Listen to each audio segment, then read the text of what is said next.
नमस्कार, मैं हूं प्रवीण और आप देख रहे हैं हमारा खास कार्यक्रम हेलो डॉक्टर। और एक बार फिर हम पहुंचे हैं द्वारका में स्थित महाराजा अग्रसेन हॉस्पिटल में और मेरे साथ मौजूद हैं कार्डियोलॉजिस्ट डॉक्टर सिद्धांत त्रिहान। इनसे हम बातचीत करेंगे दिल की बीमारियों के संबंध में, युवाओं में हार्ट अटैक क्यों हो रहे हैं और कोरोना के बाद क्या कुछ प्रॉब्लम लोगों को फेस करनी पड़ रही है, हार्ट के मरीजों को खासकर। सर, बहुत बहुत स्वागत है आपका। नमस्ते सबको। डॉक्टर सिद्धांत, सबसे पहला सवाल मेरा यही है, पहले आप अब हमारे दर्शकों को बताएं कि कितना एक्सपीरियंस है, कब से प्रैक्टिस कर रहे हैं। मुझे प्रैक्टिस करते हुए तो अभी 1 साल हुआ है, बट मेरे को कार्डियोलॉजी में और हार्ट में 5 साल से ज़्यादा का एक्सपीरियंस है। मेरे को कार्डियोलॉजी में, बच्चों की कार्डियोलॉजी में, कार्डियक आईसीयूज़ के अंदर और हार्ट सर्जरी के अंदर, इन सब विभागों में मैंने काम किया है। तो कुल मिला के 5 साल का एक्सपीरियंस है। प्रैक्टिस के अंदर कम से कम 1 साल हो चुका है अभी। ठीक है। क्या कुछ ऐसी बड़ी बीमारियां हैं दिल से जुड़ी जिनके सिम्टम्स आएँ तो डॉक्टर से कंसल्ट करना चाहिए? सबसे हम जो आम तौर की जो बीमारियां कहते हैं, किसी को अगर छाती में दर्द होना, थोड़ी एक्सरसाइज करने पे या सीढ़ियों ऊपर नीचे चढ़ने पे सांस फूल जाना, किसी प्रकार के चक्कर आ जाना, या थोड़ा सा भी सिमिलरली एक्सरसाइज करने पे बहुत ही ज़्यादा सुस्त हो जाना, या पैरों में या शरीर में सूजन आ जाना, ये सारे प्रकार के अगर किसी को भी कोई सिम्टम्स आते हैं तो डेफिनेटली अपने आसपास किसी भी आप हार्ट के विशेषज्ञ को दिखाना चाहिए। डॉक्टर सिद्धांत, आमतौर पर देखा जाता है कि चेस्ट में जब कुछ प्रॉब्लम होती है तो लोग गैस समझकर इग्नोर कर देते हैं, सोचते हैं गैस बन रही है, गोली वोली खाऊंगा ठीक हो जाएगी या फिर इनो पीऊंगा ठीक हो जाएगी। तो इस चीज़ को लोगों को कितना गंभीरता से लेना चाहिए और इसके कॉन्सिक्वेंसेस क्या हो सकते हैं अगर ध्यान नहीं दिया जाए तो? देखिए, ये तो एक बहुत ही आम सिम्टम है और इसमें आई थिंक सबसे ज़्यादा प्रॉब्लम है जागरूकता की। जो हम बहुत बार किसी चीज़ को छोटी सी चीज़ समझ के छोड़ देते हैं, पर वो निकलती बहुत बड़ी है। तो ये ऐसी बात है कि हम अगर मान लो कोई चीज़ है जिसका रिस्क बहुत ज़्यादा है, तो उसमें चाहे वो अगर 1000 में से एक के अंदर भी अटैक निकलने का रिस्क है, तो हमें उसको लाइटली नहीं लेना चाहिए, क्योंकि वो एक अटैक भी है, वो उस एक बंदे का तो 100% हो गया ना, और उस 100% का तो उसकी जान को खतरा है। तो हमारे को कभी भी अगर इस प्रकार के सिम्टम्स हैं, खासकर मान लो अगर हम 40 साल से ऊपर हैं, हमारे को शुगर की बीमारी है, हमारे को बीपी की बीमारी है, या हमारे कोई स्मोकिंग की कोई हैबिट है, तो इस प्रकार के इंसान को मेरे हिसाब से इस तरीके के सिम्टम को बिल्कुल लाइटली नहीं लेना चाहिए। कभी भी इस प्रकार का कोई सिम्टम होता है, तुरंत अपने नज़दीकी डॉक्टर को मिलें, एक ईसीजी कम से कम कराएं, और आजकल एक और खून की एक जांच होती है ट्रोपोनिन टेस्ट करके। तो ये 2 जांचें मेरे ख्याल से सबसे बेसिक हैं। कायदे से अगर देखा जाए, साइंस क्या कहती है कि हमें ये टेस्ट तुरंत दर्द पे कराना चाहिए, दर्द के 3 घंटे के बाद भी कराना चाहिए। अगर दोनों जांचें हमारी नॉर्मल आती हैं, तभी हम कह सकते हैं कि हाँ, इस वक्त ये हार्ट की तकलीफ नहीं है। डॉक्टर साहब, आमतौर पर देखा जा रहा है कि युवाओं में भी हार्ट अटैक बहुत हो रहे हैं और ये कोविड के बाद ज़्यादा हो रहा है, तो युवाओं में क्यों हो रहा है? और इसके साथ एक और सवाल जुड़ा है, जब हार्ट अटैक होता है तो उससे पहले क्या कुछ सिम्टम आते हैं, कैसा लगता है हमें? हार्ट अटैक होने से पहले की, मतलब ये 2 अलग अलग प्रश्न हैं। पहले मैं बताता हूँ हार्ट अटैक होने से पहले। अब एक्चुअली क्या है कि हार्ट अटैक होने से पहले कोई सिम्टम नहीं होता किसी को, क्योंकि ये शायद थोड़ी सी लोगों के अंदर समझ इस बात में कम है, क्योंकि जब तक हमारे शरीर की नाड़ियाँ 90% के आसपास तक ब्लॉक नहीं हो जाती, तब तक जनरली हमें कोई सिम्टम नहीं होता। जब हम अटैक होता है, तब अटैक 2 प्रकार के होते हैं, एक मेजर अटैक होता है, एक माइनर अटैक होता है। जब मेजर अटैक होता है उस समय पे नाड़ी हमारी 100% बंद होती है। माइनर अटैक में हमारी नाड़ी 90 से 99% के बीच में कहीं पर भी हो सकती है। तो आम तौर पे इंसान को पहले, कुछ लोगों को हो सकता है कि एक्सरसाइज करने पे या बैठे बैठे छाती में दर्द होना, पसीना आ जाना, इस प्रकार के सिम्टम्स हो सकते हैं। बट जब अटैक होता है, तब बंदे को बैठे बैठे 20 मिनट से ज़्यादा छाती में दर्द होना, पसीना छूट जाना और सांस फूल जाना, इस प्रकार के सिम्टम्स आ सकते हैं। और आपका जो दूसरा प्रश्न था कि आजकल युवाओं के अंदर क्यों अटैक्स ज़्यादा कॉमनली हो रहे हैं और कोरोना का इसमें कितना हाथ भी है, तो इसमें भी पहले हम कोरोना की बात करते हैं। कोरोना एक पैंडेमिक था जिसने, अगर हमारे देश की 130 करोड़ आबादी है तो कम से कम 110 करोड़ को तो वो हुआ ही है। अब जब 110 करोड़ के अंदर ये बीमारी हुई, कोरोना फेफड़ों पे तो अटैक करता ही था, बट फेफड़ों के साथ हमारे शरीर की इम्यूनिटी पे भी अटैक करता था। और जब हमारी शरीर की इम्यूनिटी में वो अटैक करता, तो हमारे शरीर के अंदर जो प्लेटलेटें जो होती हैं हमारी, वो प्लेटलेटों को बहुत ज़्यादा एक तरीके से एक्टिवेट कर देता है, जिससे कि खून के शरीर के अंदर नाड़ियों में खून का क्लॉट बनने की क्षमता बहुत ज़्यादा बढ़ जाती है। और ये सिर्फ कोविड के साथ नहीं, कोविड की हमने देखा कि वैक्सीन के साथ भी ये सारी इम्यूनिटी वाली चीज़ें हुई। तो हमने खासकर साउथ इंडिया में ये वाली चीज़ बहुत ज़्यादा हुई, नॉर्थ इंडिया में कंपैरेटिवली ये चीज़ थोड़ी सी कम हुई। तो हमने देखा कि कोरोना होने के बाद या वैक्सीन लगवाने के लगभग 6 हफ्ते के बाद लोगों को इस प्रकार के क्लॉटिंग वाले अटैक काफ़ी हुए, चाहे वो हार्ट में क्लॉट बनने से हुआ हार्ट अटैक हो, या ब्रेन में क्लॉट बनने से हुआ स्ट्रोक हो।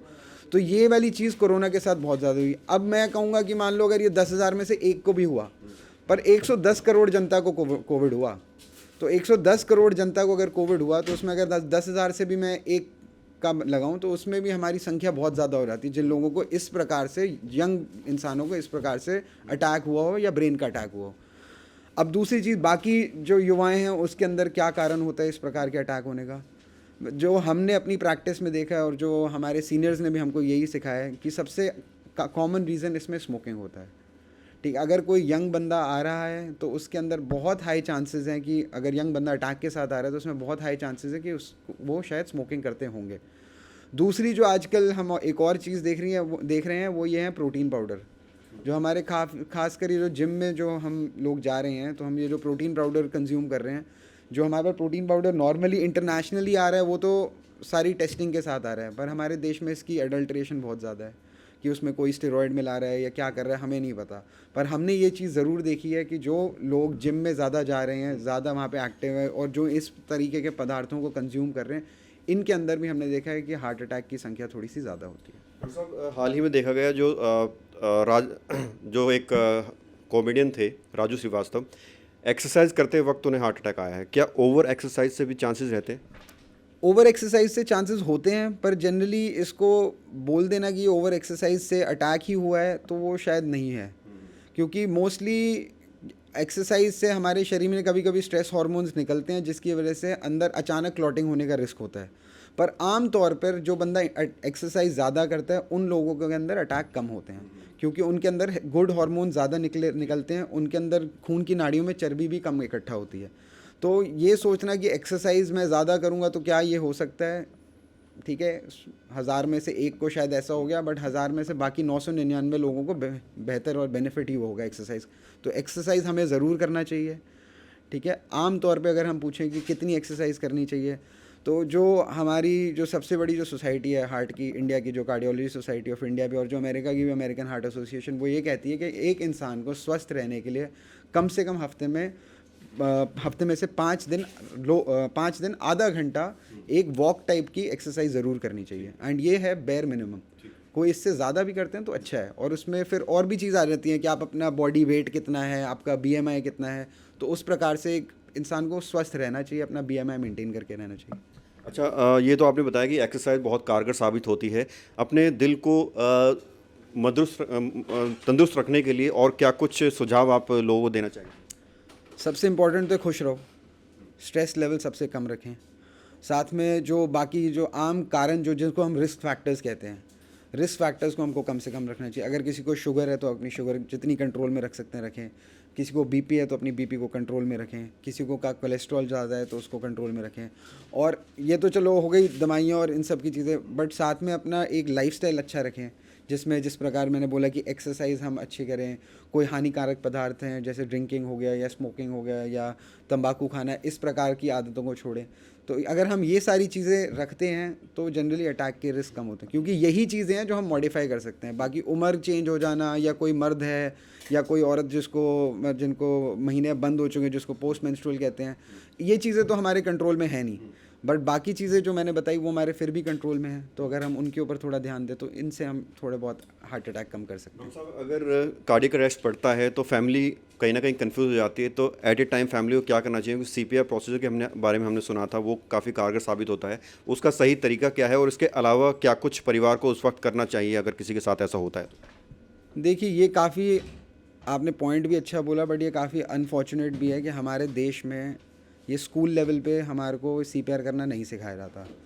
मेरे हिसाब से तो हर इंसान जो 11वीं 12वीं क्लास में जो बच्चे होते हैं उन सबको CPR करना आना चाहिए, क्योंकि CPR एक ऐसी चीज़ है जो आपको उतना समय दे देगी जब तक कि आप एक सही जने के पास पहुंच जाओ जो आपको और नेक्स्ट लेवल की केयर या आपको सपोर्ट प्रोवाइड कर सकता है।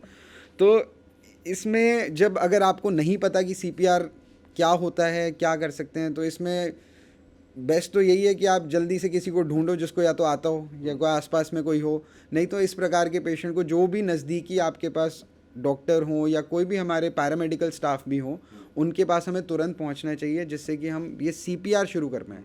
CPR का कोई ऐसा बचाव वाला बात नहीं, बट CPR क्या कर रहा है कि CPR हमारे दिमाग तक खून पहुंचा रहा है उस समय तक कि जब तक हम कुछ और बड़ा कर पाएँ। कहाँ किस हिस्से पे हाथ रख के कितनी बार प्रेस करना चाहिए, ये भी आप बता दीजिए। CPR में हमारे को जो कहा जाता है, जो हमारे यहाँ पे बीच की ब्रेस्ट बोन जो होती है, जो हड्डी होती है, इसके हमारे को नीचे वाले पार्ट से हल्का सा ऊपर हाथ रख के, जो हमारी जो रिस्ट का जो बेस जो होता है, इसको रख के हमें पूरा 2 इंच दबाना होता है और फिर उसको छोड़ना होता है ऊपर आने के लिए।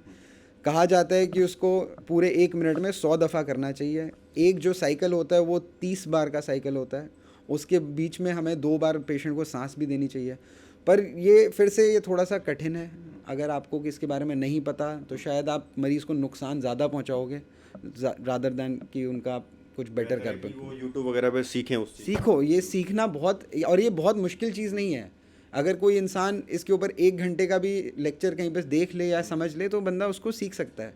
एंड ये किसी को नहीं पता कि किसको कब ज़रूरत पड़ेगी। और हमने देखा है एज डॉक्टर्स भी कि जब आपके पास, हम लोगों के घर पे मान लो कोई पेशेंट आया और हार्ट स्पेशलिस्ट के पास खासकर पेशेंट घर पे, और वो वहीं पे क्रैश कर गया, तो मैं अपने कॉलीग्स को जानता हूँ जिन्होंने उनको वहीं पे CPR करा अपने घर में, एम्बुलेंस बुलाई, पेशेंट को हॉस्पिटल लेके गए, उनको जो अटैक की नाड़ी थी खोली, और मरीज़ 2 दिन के बाद वापस घर गए हैं बिल्कुल ठीक। तो ये इसीलिए संभव था क्योंकि CPR उनको घर पे आता था। अब ये इनकी जगह मान लो कोई और होता, वो कम से कम तब तक तो CPR दे सकते थे क्योंकि कोई सपोर्ट आ जाए तब तक। तो ये एक एक्चुअल बात है। और लेट्स होप। अगर बात करें महाराजा अग्रसेन हॉस्पिटल के कार्डियोलॉजिस्ट डिपार्टमेंट की, तो यहाँ क्या कुछ फैसिलिटीज़ है, और जो लोग आपको देख रहे हैं अगर आपसे कंसल्ट करना चाहें, मिलना चाहें, तो क्या कुछ आपकी टाइमिंग रहेगी? सबसे पहले तो महाराजा अग्रसेन हॉस्पिटल का अभी हार्ट का डिपार्टमेंट रिलेटिवली नया है, बट किस्मत से यहाँ पे हमारे साथ डॉक्टर त्रेहन है जो पंत अस्पताल के हेड थे पिछले 32 साल से। तो ऐसा कोई भी हार्ट का ऑपरेशन नहीं है जो यहाँ पर नहीं प्रोवाइड होता, मतलब इंटरवेंशन वाला स्टेंट या बलून इस प्रकार का। ओपन हार्ट सर्जरीज़ की सुविधा द्वारका वाले अस्पताल में अवेलेबल नहीं है, वो पंजाबी बाग में अवेलेबल है। तो हम यहाँ पे मोटा मोटा सारे के सारे जो भी आप सोच सकते हैं उससे शायद 2-3 और ही कर सकते हैं under the guidance of doctor Trehan. Doctor Trehan के साथ मैं हूँ डॉक्टर सिद्धांत। मैं यहाँ पे अवेलेबल हूँ वेडनेसडे, थर्सडे एंड सैटरडे को सुबह 9 बजे से लेके दोपहर को 2 बजे तक अवेलेबल हैं। एंड अगर कोई इमरजेंसीज भी होती हैं तो इन दिनों पे हम वो भी देखते हैं। बहुत बहुत शुक्रिया सर बात करने के लिए। तो ये है मेरे साथ डॉक्टर सिद्धांत, महाराजा अग्रसेन हॉस्पिटल, एक ऐसा हॉस्पिटल जो कार्डियोलॉजिस्ट डिपार्टमेंट में सर्वश्रेष्ठ हॉस्पिटलों में शामिल है। और समय सर ने बता ही दिया है, अगर आप इनसे कंसल्ट करना चाहते हैं तो यहाँ पहुँच सकते हैं बेहतर इलाज के लिए। कैमरा जर्नलिस्ट अमित के साथ प्रवीण, इंडिया टाइम 24 न्यूज़। खबरों से खबरदार रहने के लिए चैनल को सब्सक्राइब करें और प्रेस करें बेल